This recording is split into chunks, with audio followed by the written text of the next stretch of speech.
Have you ever looked at that powerful gaming rig sitting on your desk and thought, man, could this thing do more than just run the latest games? What if it could actually pay your bills? Maybe even while you sleep? Well, that's the massive promise of a project called the Junction AI Network. And today, we're going to dig in and see if it's the real deal. And yeah, let's just cut right to the chase, shall we? This is the number. This is the figure that's getting everyone's attention. The potential to earn almost $2,500 a month simply by letting your PC lend its power to a network. So the huge question is this even real? How on earth does that work?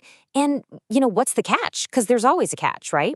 Today, we're breaking down the Junction AI Network, the project making this incredibly bold claim. All right, first up, let's get into the mechanics of how your PC can suddenly become a money-making machine. The magic behind all of this is a concept called DPIN. Now, I know that sounds super technical, but the absolute best way to think about it is like an Airbnb for your computer's graphics card. You see, AI companies need a crazy amount of processing power. Instead of building giant, expensive data centers, they can just rent that power from a huge, decentralized network of people just like you. So what do you need to get started? Well, the requirements are actually surprisingly simple. You've got to be 18, can't live in a sanctioned country, and it's open to people in the US. But here's the real kicker, the part that really caught my eye. There is zero requirement to buy or stick some crypto token just to participate. That right there removes a massive barrier to entry that you see in so many of these projects. Okay, so you've got two main ways you can jump in. The first is the do-it-yourself route, running what's called a self-hosted node. You set it all up on your own machine, which gives you total control and the highest possible profit margins. The downside? You're on the hook for everything. The tech, the extra heat pumping into your room, the fan noise, and of course the electricity bill. The other option is a managed hosted node. This is the set it and forget it choice. You pay a one-time fee, about $1,400, and someone else handles everything for you in a proper data center. No hassle, but it does mean putting up that significant cash up front. So what kind of hardware are we talking about here? Well, if you're a PC gamer, you're gonna love this. The network is absolutely hungry for high-end NVIDIA GPUs. We're talking specifically about the RTX 30 series and the newer 40 series cards. These are the absolute workhorses for AI tasks, so that beastly gaming rig you already own is exactly what they're looking for. So how does all that number crunching your GPU is doing actually turn into cash in your pocket? Well, it's a pretty clear four-step path. First, your graphics card completes AI jobs for the network. For doing that work, you earn rewards in the network's own token. Then, those reward tokens get converted into a more common crypto, like Jasmy or a stablecoin like USDT. And finally, you can take that crypto to an exchange and cash it out for good old US dollars. It's a straight line from processing power to your bank account. Okay, that all sounds great, but let's pump the brakes for a second. Anytime you see numbers this good, you have to dig a little deeper. Let's talk about the promise versus the reality. So where in the world does that $2,400 a month figure come from? Well, it's what they call a bull case scenario. This assumes you have a top-tier GPU like an RTX 3090. It's running flat out 24/7, and there is constant high demand for its power. In that perfect world, it's earning its max rate of about $3.40 an hour. And this table, man, it really paints a clear picture of how much your hardware matters. A monster card like the RTX 3090 is at the very top, but look how quickly the potential earnings drop off as you go down the line to a 4070 or an older card like a 1660 Super. Your earning potential is directly tied to the horsepower of your graphics card. But even if you have the best card on the market, hitting that max rate is not a guarantee, not even close. There are a bunch of real-world factors that are going to chip away at your profit. First, there's network demand. If clients aren't buying compute time, you're not earning. Second, the work is spread out fairly across everyone, which means your GPU might have idle time. Then you have to subtract your electricity costs, which can be significant. And finally, the value of the crypto you earn can swing up and down with the market. Let's make this really tangible. In that perfect best-case scenario, an RTX 390 running for a full 24 hours might gross around $81. But that card is thirsty for power. Here in the US, it could easily cost you about $10 a day in electricity just to run it. So just like that, your net profit is suddenly closer to $71. And that's before you even factor in any potential downtime. Now, that's not to say the potential isn't real.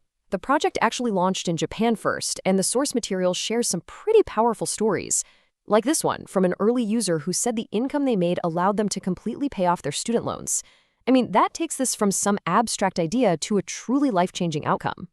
It is important to remember, though, this is a promotional success story.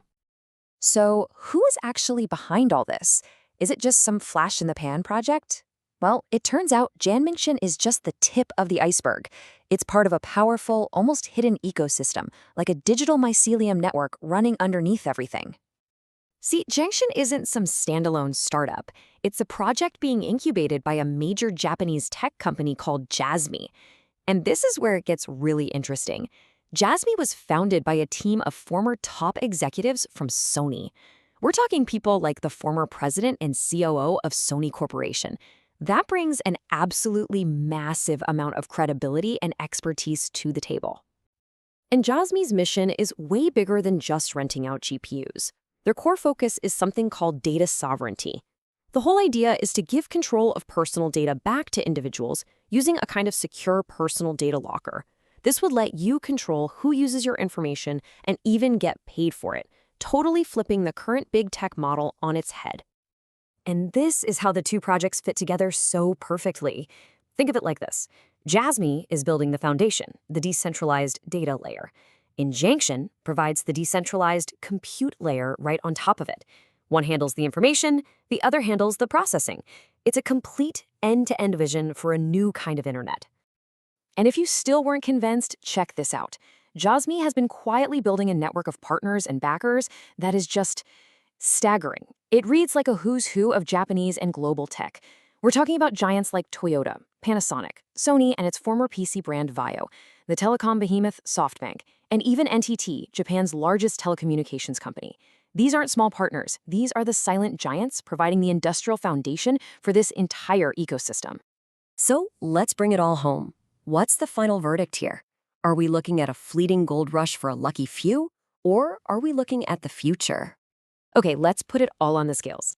On the reward side, you have the potential for very high passive income. The entry point is super accessible for PC owners, there's a clear path to getting paid, and it's all backed by this massive tech ecosystem. But on the risk side, your profit is totally at the mercy of client demand, which is a huge unknown.